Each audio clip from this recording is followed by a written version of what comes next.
With so many sales on these days, how do you know when you've seen a good deal?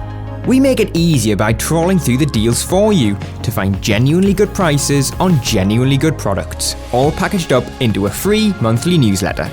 Using internal pricing data and our own market knowledge, we keep an eye on price changes and let you know whether a product is at its cheapest point. From bargains on TVs to discounts on laptops, the products we share have all been put under the Which microscope, meaning we only recommend deals on items we know work well. Our expert advice cuts through the noise to share reductions and reviews which we think will interest you. So make sure you sign up for our brand new Deals newsletter to help you grab the genuine bargains. Just head to which.co.uk/WP_deals. That's which.co.uk/WP_deals. It's Grace here. This actually marks my final episode as your host of Get Answers before I leave Which for pastures new, so I couldn't let it go by without a quick word of thanks to you, our loyal listeners. It's been an absolute pleasure to serve you for the last few years, and I hope you've enjoyed listening to these episodes as much as I've enjoyed making them. I'll still be around, sharing consumer advice, so if you want, you can stay up to date with my adventures by following me on social at Grace_Farrell. Now, without further ado, on to today's episode. Over the last few years, we've seen inflation rising to record levels, meaning prices in supermarkets have been going through the roof. But prices of things like TVs, washing machines, laptops and dishwashers haven't been immune. But at the same time, am I the only one to notice that appliances just don't seem to last as long as they used to? I'm Harry Kind. And I'm Grace Farrell. And this is Get Answers, for living your best consumer life. When life gives you questions, Which? Get Answers. What do you reckon then, Harry? Do you think products are getting worse? I think there's a lot of things like clothes that are getting worse, but I always like to think like compared to what? You know, if you spend £5 on something now versus £5 on something 20 years ago, there's been a lot of inflation in that time, so probably you're only spending like £2.50 now. At the same time, there's a load of things that are definitely getting better, like I think TVs, computers, my phone could run circles around probably even my laptop from 10 years ago. How about you? Have you got many things that have lasted a long time? No, I would say I think quality is getting worse, but by the same token, I think we are just worse at repairing things. But also, I'm put off by how difficult it is to repair things. And I think it's just so commonplace that you kind of forget what good quality looks like. And talking about quality versus quantity, later in the show, we'll be talking to a whole quantity and quality of product experts here at Which. And they'll be revealing some of the great value products you can buy right now. Now, usually, these products and the reviews are reserved only for Which members. But today, we're giving you a peek behind the curtain. Yes, you really don't want to miss it. But first, let's hear a chat Harry had earlier on with consumer expert Martin James. Welcome, Martin. Thanks for joining us. It's good to be back on the show. Thank you. I mean, this is a little bit of a kind of rambling uncle at Thanksgiving kind of thing, of stuff ain't as good as it used to be kind of topic. And you can be forgiven for going either way on it. You know, things are better, things are worse. There are definitely some things that have gotten better. But generally speaking, do you think that the quality of products just ain't as good as they used to be? Well, certainly things seem to be a lot more disposable. And that's what I hear from viewers and people who read the columns and everything. There's a lot of concern about what an actual shelf life of a product should be. And I'm sure we'll get into the details around the laws that cover all of these things. But one of my biggest bugbears is the word reasonable, which crops up in every law. It crops up in all of the guidance and regulation. And that basically says that goods should last a reasonable amount of time. Now, my phone's packing in at the moment, and it's by one of the big brands. Yes. And I'm 3.5 years in. Yeah. Now, I personally believe if I forked out over £1,000 for a phone, it should probably last longer than 4 years. But of course, many people will simply expect to replace an item at that point. So it all comes down to kind of what we feel these very expensive bits of technology should actually do, and whether companies are actually luring us in by constantly encouraging us to update, so we kind of gloss over the fact that it's not doing what it's supposed to be doing in the first place. So we can get a bit feisty on this one if you like. Yeah, it's like, they almost want you to be lured into a new phone, TV, laptop before you realise your old one's about to break. And the number of times, actually, I've replaced something with a new thing thinking, this item's still got some life left in it, I'll sell it. And then I'll come to realise it's actually not worth anything anymore. Like, it is pretty much almost landfillable. Yeah, exactly. When does something become obsolete? I mean, this is a question that troubles me personally on a regular basis. But I just kind of, in terms of the things that we buy, it is a real concern. And also, I think a lot of this comes from the fact that technology is moving so quickly. Now, you and I, we have to learn a little bit about how things work in order to be able to talk about them, but not too much. But I'm just the same as everyone else. If my laptop starts running slowly, I just assume that it's coming to the end of its natural life. Whereas there could be a whole range of things I could do very simply for free that might actually fix some of those bugs. And I suppose the other side of that technology point is that when a product area is advancing so quickly, we saw it with phones definitely 5-10 years ago, maybe not so much now, where genuinely after 4 years a new phone was multiple times better, and then also our expectations of what a phone should be able to do increased by so much more.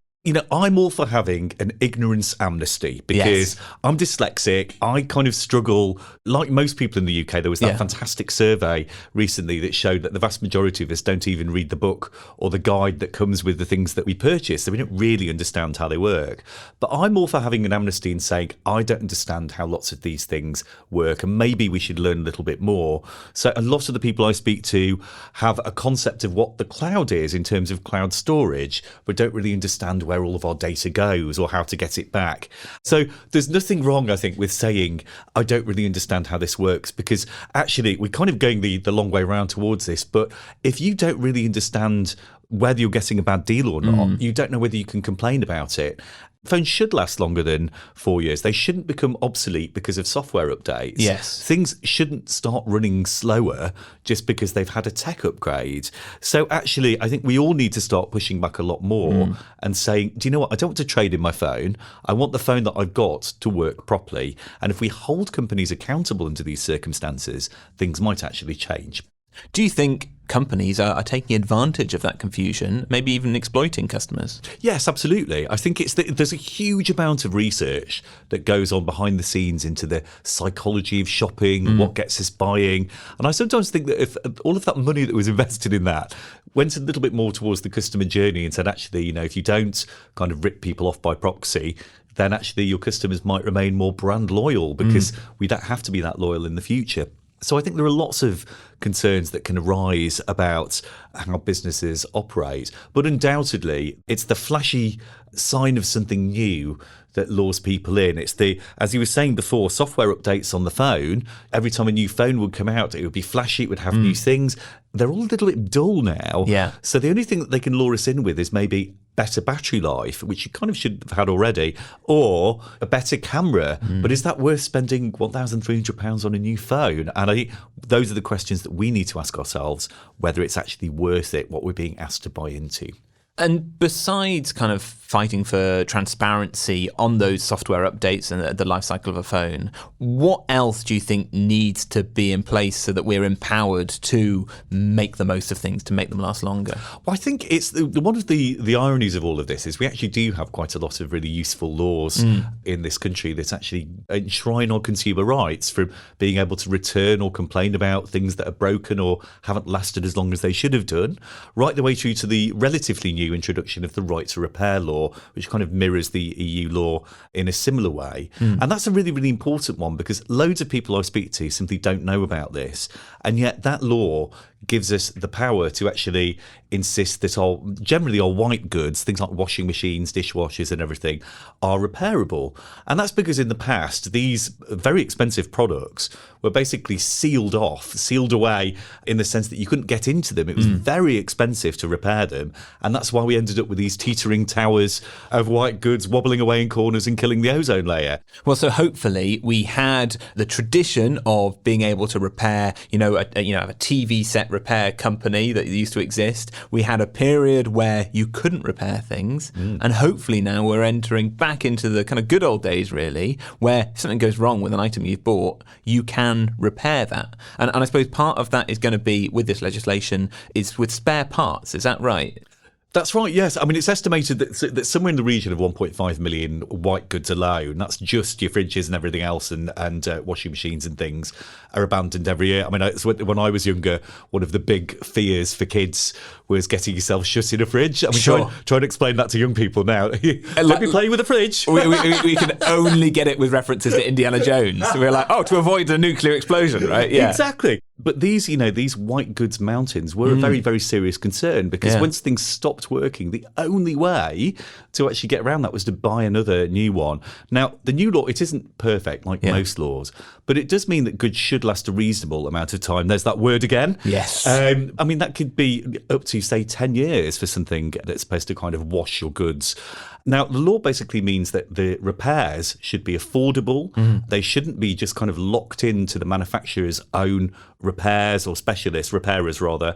And the replacement parts, and this is key, should also be available and should be affordable. Because in the past, you could get someone, even if they could get into your washing machine, they could tinker around with it for a bit and then say that there was a flange screw that was missing, but it wasn't made anymore, so the whole thing didn't count. So now manufacturers have to actually have all of these products and indeed replacement parts available. I mean, we're talking about price here, and that is part of your rights, right? What is a reasonable lifespan of a product is partly determined by how much you've spent on it. So if you spent £10 on a pair of shoes and they only last a year, then probably if that came to court, a judge is going to say that was a reasonable amount of time, right? Yeah, absolutely. This is one of the fascinating things about the goods and indeed the services that we buy, because sometimes things are intangible. You might be paying for a gym course or a membership scheme that isn't delivering over a period of time. So yeah, it's really weird, kind of the views that we have on this, because if you ask most people, they'll say that they expect their phone to last 3 to 5 years, but they expect their kettle to last 10 years or more, or their microwave to last a lot longer. So how do we arbitrarily kind of decide how this works? So bringing it right the way back to that first step of buying that product, which could last you a week, it could last you the rest of your life. How do you, as a consumer expert, know something is going to be good value, and how can people kind of find that out for themselves? It goes without saying that organisations like Which, and indeed other organisations are available, slightly smaller ones, can actually help you get an idea of what's going to be right for you. But I think in terms of kind of like a really basic checklist for people who are shopping, particularly kind of in the run-up to big events like Christmas or birthdays or things along those lines, is to just do a little bit of research beforehand.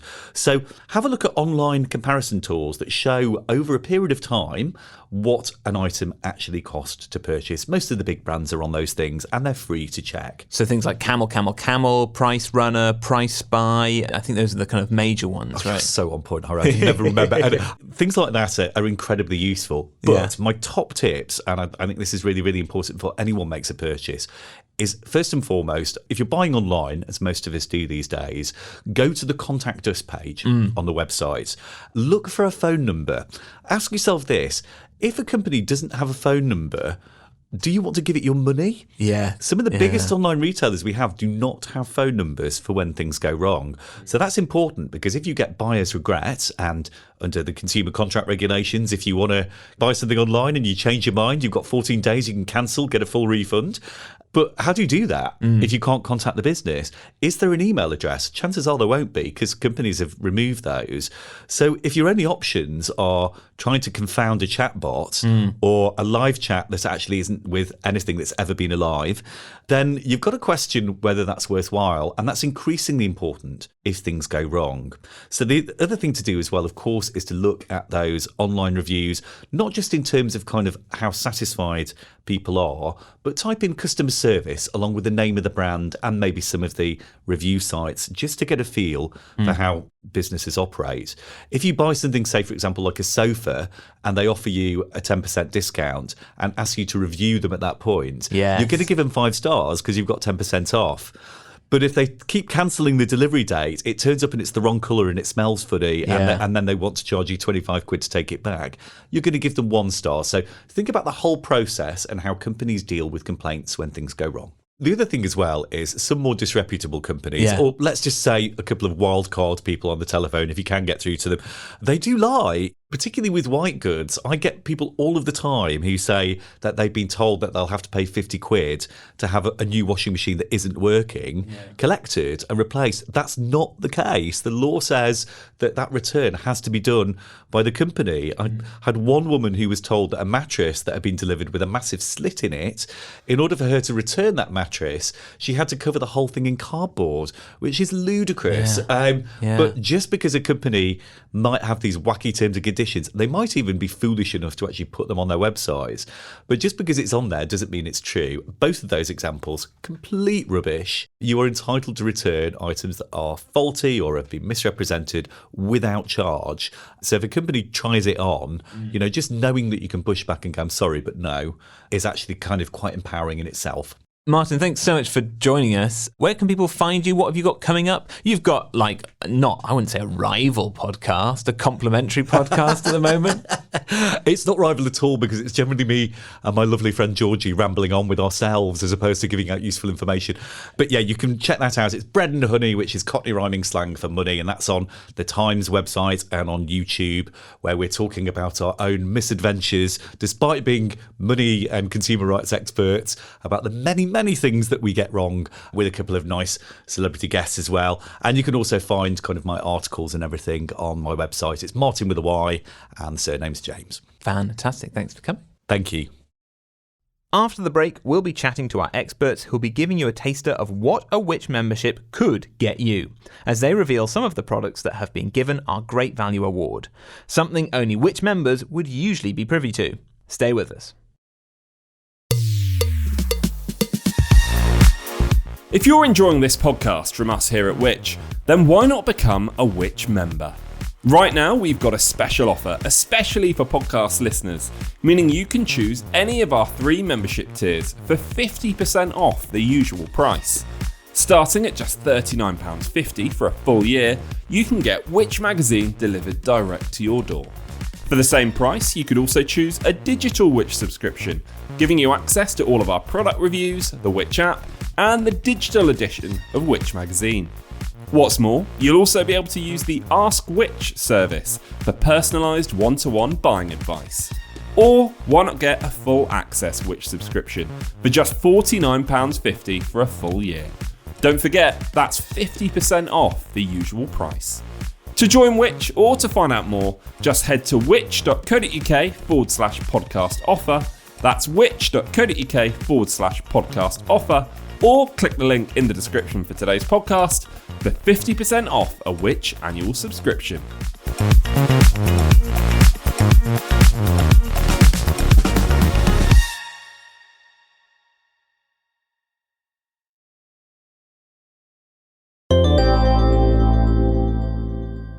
Welcome back. Now, Which tests thousands of products every year, from smartphones to mattresses, washing machines to pushchairs, coffee machines to car seats, and everything in between. We buy pretty much every product, which is why our results and recommendations are completely independent, and only the very best of them get our Best Buy award. But we also have a Great Value Award. This is for products that do well in our tests and, crucially, are excellent value for money. So we're going to leave the studio now to head out into the office, meet some of our product testers, and reveal some of these great value products. Well, I'm with Victoria Purcell. She is a home content editor who looks after tumble dryers here at Which. Hello. Hi, good to be here. So tell me about tumble dryers. How do we test them? So the key task for any tumble dryer is to dry your clothes, right? So performance in our drying tests makes up 50% of the final score we award each tumble dryer. So we look at the exactness of the drying. That's whether things come out over dry or under dry. And we look at the evenness of drying. Sorry, what would an over-dried piece of clothing look like? So an over-dried piece of clothing would be that crispy sock that you find sort of trapped inside a shirt or inside a duvet cover or something like that. So yeah, some things coming out crispy, other things damp. That's not good. We also look at energy efficiency, since tumble dryers, can be quite expensive to run, as well as how easy the appliance is to use, how long the programs take, whether things come out creased, and more. Okay, and with tumble dryers, how would you say they've evolved over the last few years? Do you think tumble dryers are better now than they were a few years ago or a few decades ago? It's a tricky question. So historically, tumble dryers have always been pretty reliable because they've been simple machines. So you hear those stories about people who've had a tumble dryer for 60 years and it still works perfectly. But, those are maybe kind of rarer stories, and you tend to find that they've looked after their appliance super well and maybe not used it super regularly.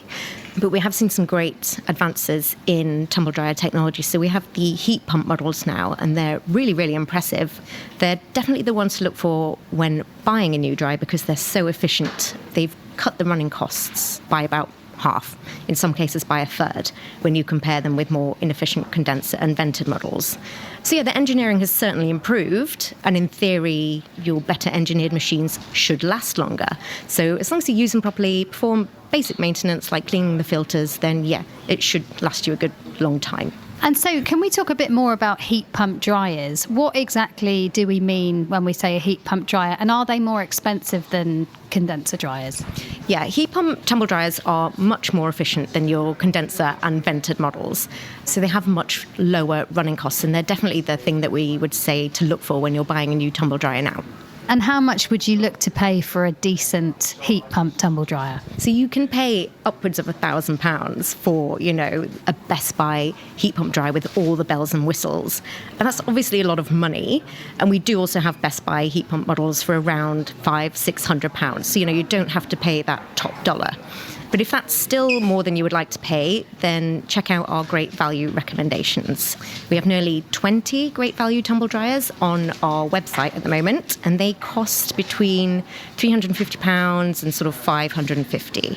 And those are all heat pump models. So we have reviewed much cheaper condenser and vented models, but we don't recommend them because the running costs are significantly higher. So in the long term, you do end up paying more. And so is there one specific great value model you can take us through today? There is, yeah. It's an AEG heat pump tumble dryer, and it earned both our Best Buy and great value recommendations. The model number is a bit of a mouthful. It's the TR708L0B. We love this one because the programs are accurate, so your laundry comes out perfectly dried without many creases, and most stuff can go straight into your wardrobe. Plus, it's energy efficient, and we've seen it for as low as $449, which is a really, really good price for an AEG. Wow, thank you. And I must say, we will include these make and model numbers in the show notes for today's show, so don't worry about memorising them now. Victoria, thank you so much. Thank you. So next up, we have got Andy Loughlin, who you might recognise from one of our fantastic dishwasher videos, and that is the subject of conversation today. Andy, how long have you been testing dishwashers? Longer than I can imagine, to be perfectly honest. Yes, it's many years, shall we put it that way. And when we talk about testing dishwashers, how do we do that here at Which? I mean, first of all, you've got to make sure that the dishwasher can actually clean well. And that means, first and foremost, you want to put things in that's going to test it out. So you want to have a range of different really dirty dishes. And we're talking really dirty. We say don't rinse plates here. We bake the food onto these plates. We make sure it's spinach, it's egg, it's porridge, and that stuff is caked on. And we've got ways of actually making it so this is almost like it's been sat out for like a week. But it's also got to be consistent. So, you can't just have like one day's meal here and then next day's down there and expect things to be consistent. So consistent stains, but these ones are going to really, really test out these dishwashers to see the good from the bad. So like a kind of British standard of stain for a plate to deal with. Oh, yes. There is a standard for staining. I can't run it off the top of my head exactly what it's called, but there is indeed a standard for staining. And there's a standard for all sorts of things in terms of humidity control and water and all sorts of things. So we try to control the conditions, but also we want to make sure that if we're going to say this thing's a best buy, a great value or whatever, it actually does what it says on the tin. And you might be able to hear there is a dishwasher being emptied in the background. Not one that we are testing right now. It's probably a little bit too industrial for that. So other than the result, how clean those plates are, what else matters when it comes to dishwashers? Energy performance, so water use, energy use really, really matters. But I think probably even more is, let's be honest, a lot of dishwashers are really frustrating to use. Pulling out the tray, finding where all the plates go, putting things in, I think judders, it all shakes. You want to make sure that you put them through the paces and you're exposing all the really frustrating things. Because while they might be mildly frustrating on a one-use basis, over the course of the year, that thing is going to make you tear your hair out. And I think our testing really, really exposes the good and the bad here, and make sure that when you buy it, you know what you're getting into.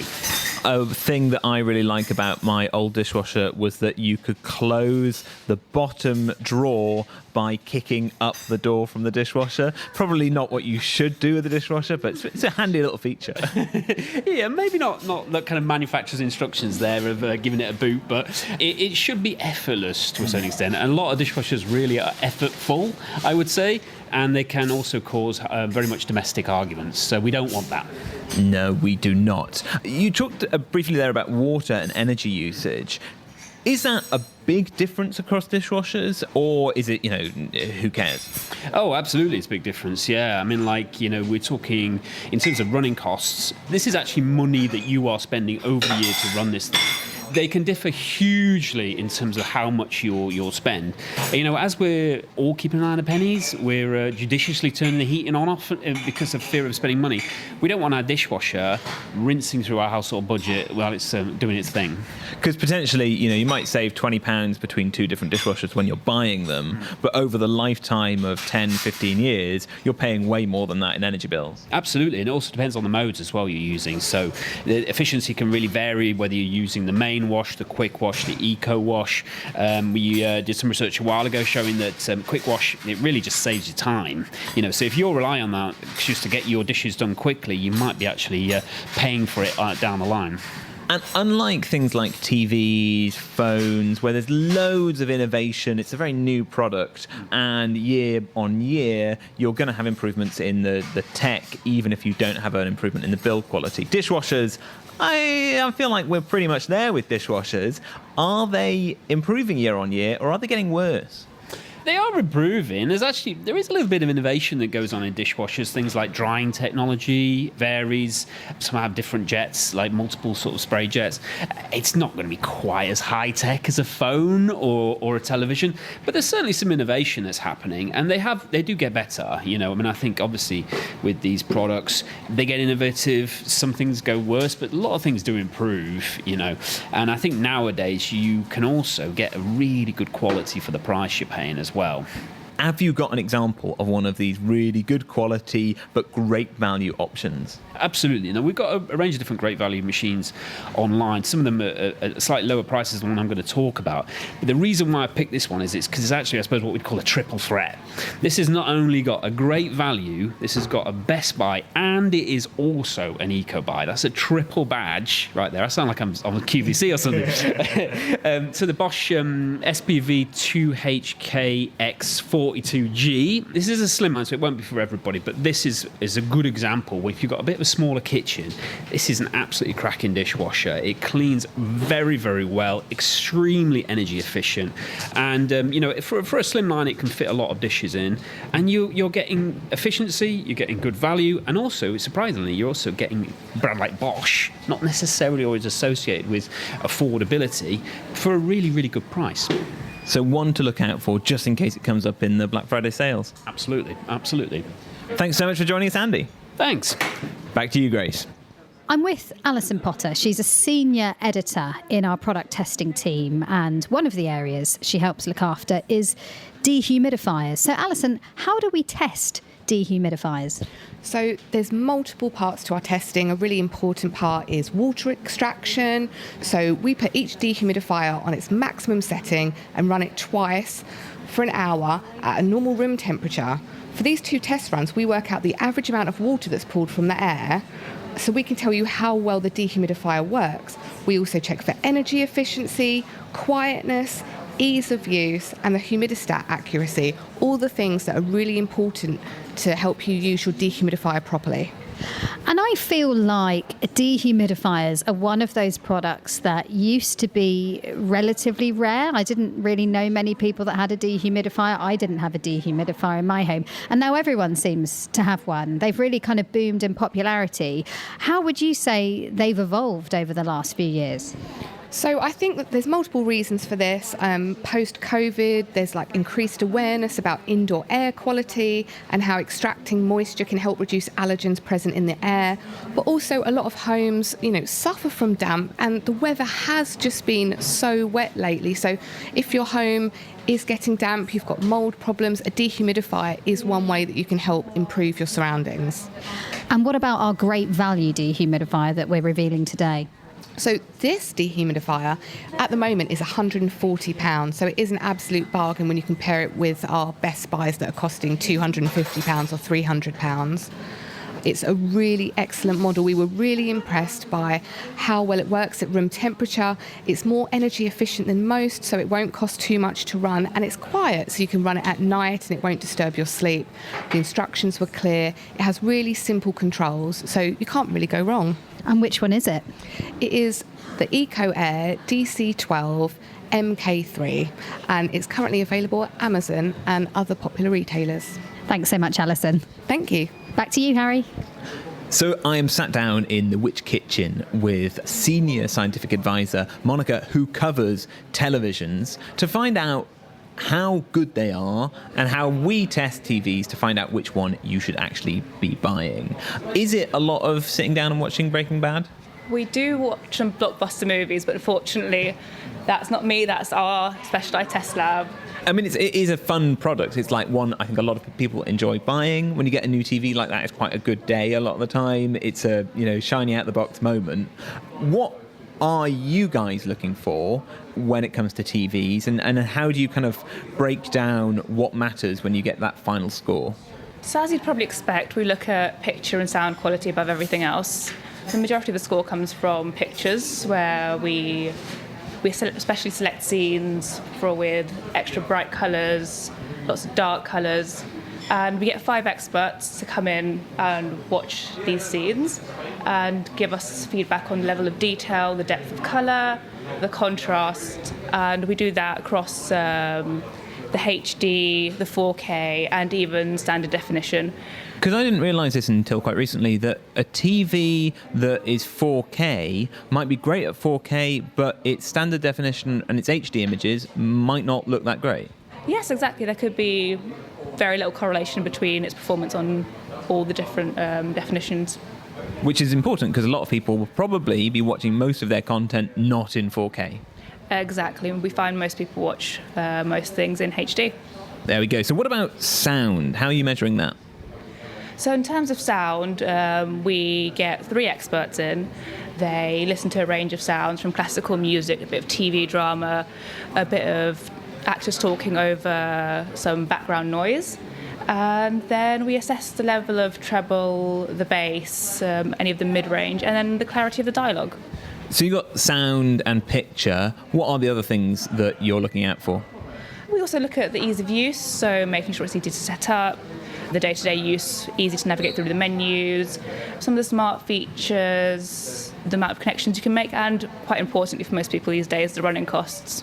A lot of people wrongly believe that a TV costs them a huge amount of money to run and that if it's on standby, it is just draining their cash. But that's not actually true according to our testing. Yeah, no, standby doesn't cost you loads of cash, but obviously switching it off will save you that little bit more money. Overall, do you think TVs are getting better?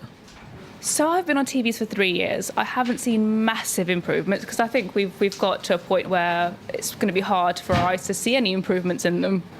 And I suppose that's a 3-year period. I think there's probably a lot of people listening who will have a 15, 20-year, maybe even older TV in their house, and they might think, it's fine. Do I really need to improve? In that period of time, have there been pretty good improvements? I mean, I've personally got one of them old TVs in my house, and watching that old one versus our main living room TV, there is definitely a big difference in that one.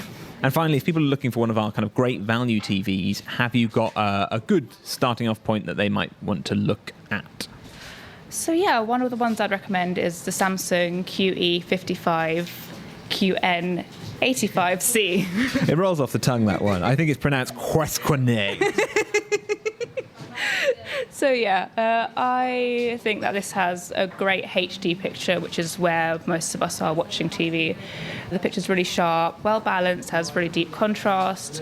The sound is really rich and expansive and quite immersive. It's really simple to use, so hopefully you'll be having no trouble using it day to day. And it's relatively low energy use as well, and it's cheap, because it's one of our great value ones. Well, thank you so much, Monica. And if you are listening and you want to be watching something, check out which.co.uk for our TV reviews. Grace, over to you. Well, now I'm with Lisa Galliers. She's one of our Which mattress experts. Hello, Lisa. Hi. So tell me, how do we test mattresses at Which? So we've been testing mattresses for over 50 years, and as you might expect, we concentrate on the most important things that you'd expect from a mattress, that is body support, and we test that for the 3 main positions, so front sleeping, side sleeping and back sleeping. And we also test for durability, which is how long lasting the mattress will be, so if it will start to sag or soften over time, or if that affects the body support. Because when you buy a mattress, you want it to last for 8 to 10 years, and you want it to work just as well when you first buy it as when you've used it for a few years. We also test breathability and mattress insulation as well, and whether it's bouncy or not. Now, in this episode, we've been talking about how products have been changing over time, whether things are better made now than years ago. And I feel like mattresses is one of those areas where there's been so much evolution over the last few years. You can get so many different types of mattresses. Do you think mattresses are made better now than they were, say, 10, 20, 30 years ago? I think what you've said is correct. There's definitely a development in materials, in technologies, in fabrics, in the construction of the mattresses. So we've seen over the past few years a real influx of hybrid mattresses. So traditionally sprung mattresses which are made of springs, pocket springs, and now we're seeing a lot more hybrid, which is where you're combining the spring construction with layers of foam, memory foam. So I think mattress technology is definitely improving, as you'd expect, and we do see a lot of decent mattresses that come through that combine the best of both, so the pocket springs and the foam layers. And mattresses can be pretty pricey, right? I mean, how much would you say you need to pay for a Best Buy mattress? So this is where our expertise in testing really comes in, because we have got a wide range of Best Buy mattresses. We have Best Buy mattresses from £120 all the way up to over £1,000 and more. But whatever people's budgets are, we have discovered Best Buy mattresses, so there really is something for everybody. And our Best Buy mattresses have to be durable, which means they're long-lasting. They won't sag or start to soften over time, and they will be really good at providing decent body support. That's keeping your spine in an optimum position when you're lying down for all of the three main sleeping positions, so front, side and back. Best Buy is also breathable and durable and won't be too bouncy. So if you are a light sleeper and share a bed with a fidget, then it shouldn't wake you up. And we've got a great value mattress, which we're going to give away today. Can you tell me about that? Yeah, so our Great Value mattress is a Sleep Soul Heaven. And this is an excellent mattress that ticks a lot of boxes. So it combines decent overall support and it's durable. So as I mentioned, it won't sag or soften over time. And it's a pocket sprung mattress with layers of foam on the top, so it really does give you the best of both worlds. And our Great Value mattresses are generally around 20% cheaper than the average price of the mattresses of that type that we've tested, so you can get a decent mattress and you don't have to break the bank buying it. So how much is this one? So currently this one is about £240, but mattresses, from our experience, are generally always on offer. It might not be the brand you want, it might not be the mattress you want, but if you aren't picky, there generally tends to be a mattress sale of some sort on at some point. So that's the price it is at the moment, but it is a good idea just to keep an eye on it. If there's a mattress you want, like this one, just keep an eye on the price and it will probably be on offer at some point. Solid advice. I must say, there is a lot of very interesting mattress content on the Which website. So if you are in the market for a new mattress, definitely check it out and use a price comparison site to check whether the price you are seeing online or in the store truly represents good value. Lisa, thank you so much. Thanks. Thanks for listening to Get Answers. If you want access to every Great Value product we've uncovered, you can get 50% off a Which membership right now by heading to which.co.uk/podcast offer. This is exclusively for our podcast family. This episode was presented by me, Harry Kind, and for the last time, Grace Farrell. Produced by James Rowe and Rob Lilly-Jones, and edited by Eric Breer. And thanks again to everyone at Which who contributed, and Martin for joining us. We'll be back soon. Bye-bye. Bye.